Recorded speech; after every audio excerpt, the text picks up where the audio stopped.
Hello mga kukupoy, itong araw na to nagpunta kami ng Taytay Complex, Sport Complex dito sa Taytay. Yan po, naglakad-lakad muna kami nito kasi maagang pupunta namin dyan. Naikot-ikot muna kami ng mga tropa pics. Alin, kukwentuhan kami, nagkukulitan. Ayan po ang aming ginawa.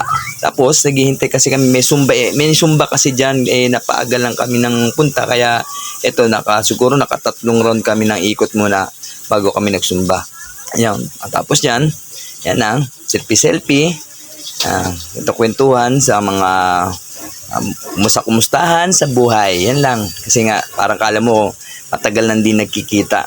Ayun si Laika, ayun talaga matagal kami di nagkikita kasi nga nagpalayo kami. Eto, ikot ulit.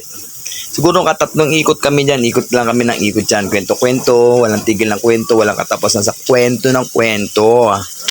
Eto na, yan na po, nag-start ng Zumba. Huminto kami sa paglalakad. Kaya sayo-sayo kami dyan, no? Para kami tanga, no? Kasi last forward ko, tulin-tulin, nakakatawa talaga. Ayan, sige, hataw lang kami ng hataw. Siyempre, alam mo naman, kailangan natin mag-exercise. Dahil ang trabaho, napakarami na trabaho. Kailangan natin ang physical fit. Para sa ganun, yung mga gout-gout, matanggal sa katawan. Ayan po, tuloy lang ang sayaw. Tagal-tagal din namin pagsasayaw na yan. Sige lang, sayaw lang kami ng sayaw dyan. Ayan po, napakasarap magpapawis. Napakadami po nagsusumba dyan sa Taytay Complex.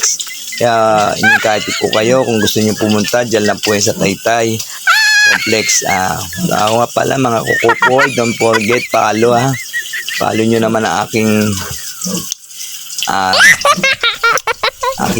pinablog nito. Maraming salamat at God bless you sa inyo. Wow!